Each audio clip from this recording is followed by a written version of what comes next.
Judge Judy is not a fan of Bernie Sanders. And so recently on MSNBC, she decided to go on the attack, telling Stephanie Ruhle that Bernie Sanders is basically a joke. Take a look. You say that Senator Sanders' revolution is a joke. Why? This is the greatest country in the world. Nobody wants to leave this country. It may need tweaking.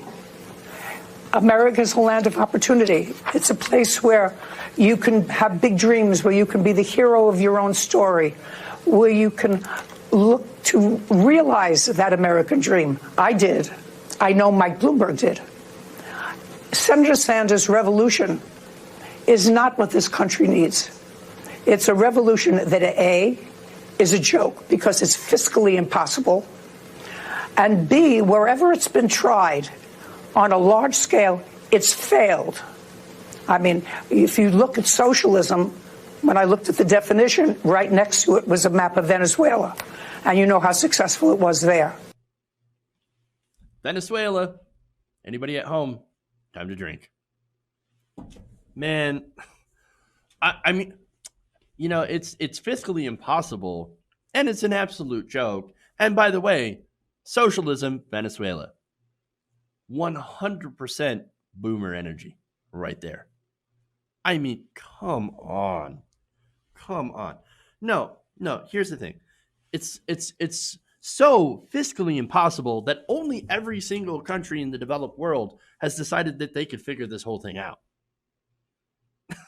No, the joke here is not Bernie Sanders and his political revolution, right? No, the joke here is that there is this woman who is worth over $500 million, almost $1 billion, right?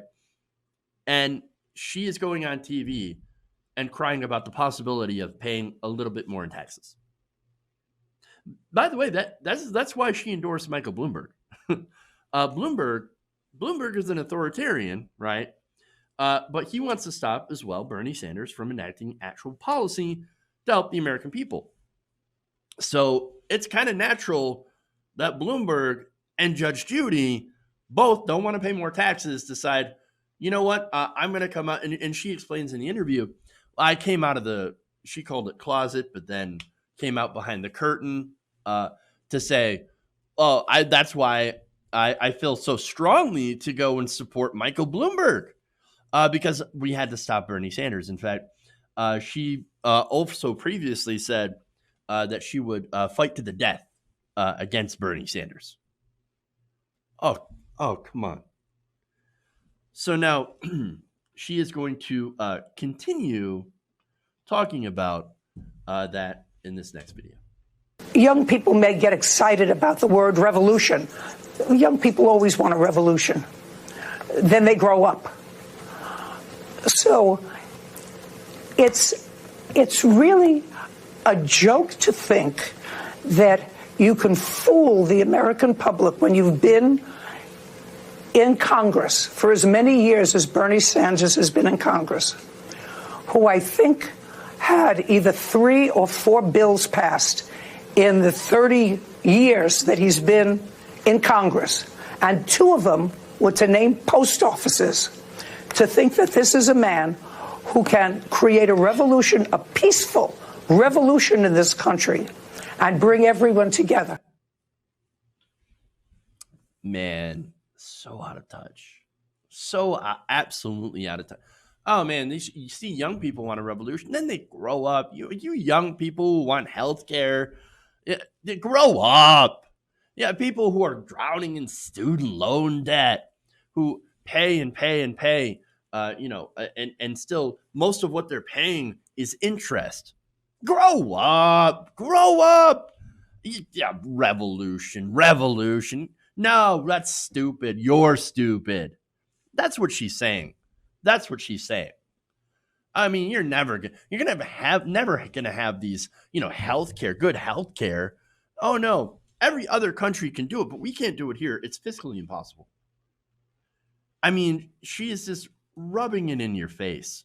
This is what entitlement looks like, right? This is what condescension looked like, and she is absolutely dripping with it.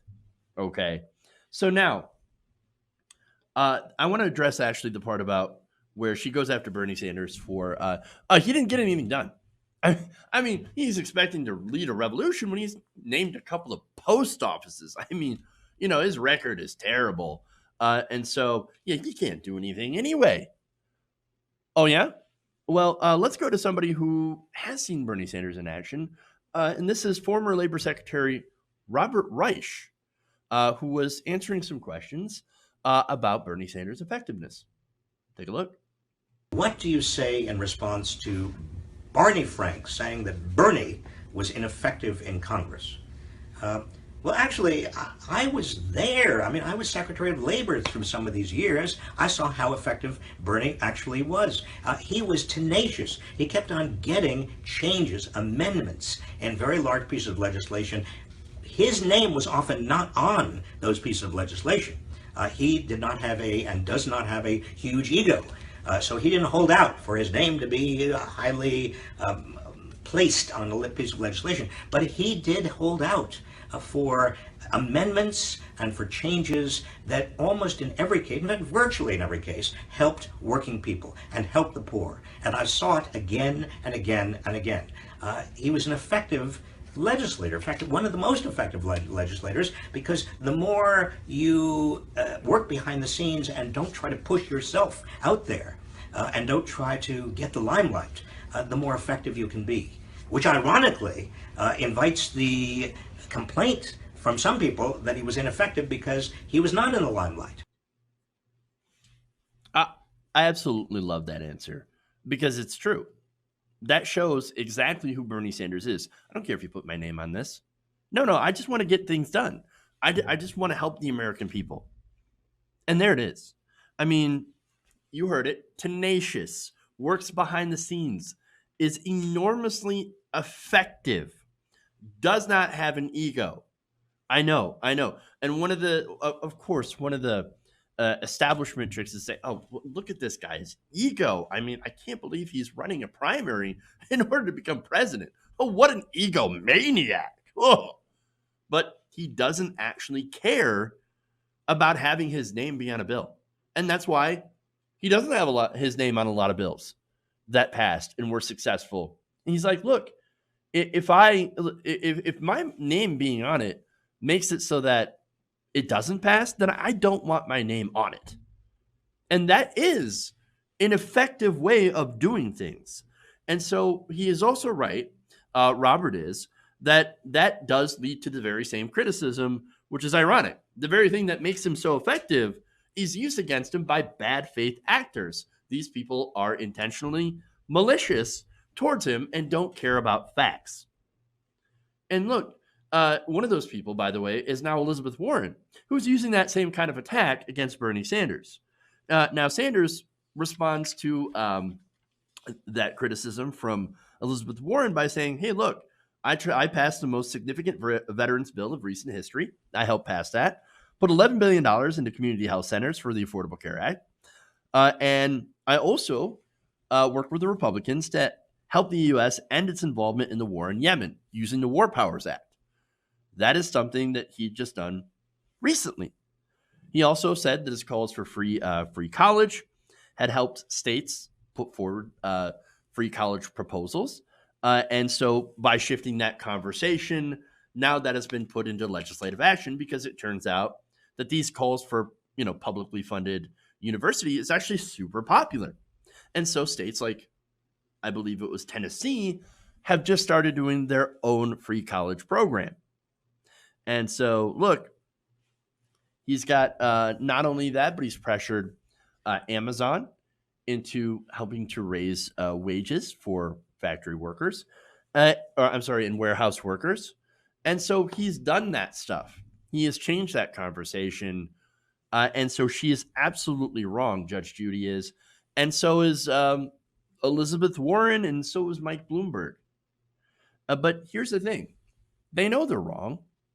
But what they're doing is that they're shamelessly defending their wealth and having even a little bit of a tiny little portion of it be used to help get all Americans health care.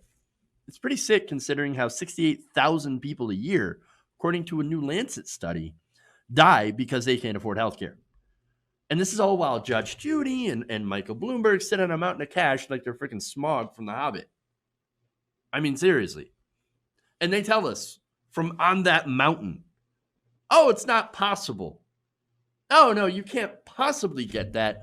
100% unaffordable, even though that it actually shows to have saved $450 billion a year by switching to a Medicare for all system.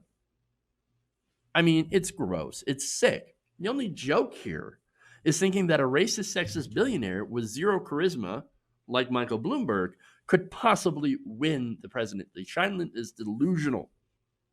And then she also adds, oh, well, look, I support Bloomberg because he's the only one who's a street fighter that could take on Donald Trump. I'm sorry, did she not see Elizabeth Warren rip Bloomberg's face off at the debate in Nevada? That was arguably one of her best moments where she took on Bloomberg with a 2x4. No, she didn't. She ignored it because you know what? All Judy is worried about is keeping her taxes low and making sure that no one lays a hand on her precious fortune. Hey guys, hopefully you enjoyed that free video. Now I'm going to have to ask you a favor. Between the demonetization and the YouTube algorithm messing around with view counts, etc., we're having a hard time adjusting to the new YouTube reality, which is where you guys come in. See, we have a Patreon, patreon.com/TYTNation, set up to help us rely on you guys, the viewers, instead of big corporate ads. Look, you know the show. You know I'm not in favor of big corporations anyway. So help us transition away from relying on the ad model to pay the bills and sign up to be a patron, patreon.com/TYTNation. That goes a long way to help us keep the lights on. And you guys will know that you're supporting independent, progressive media.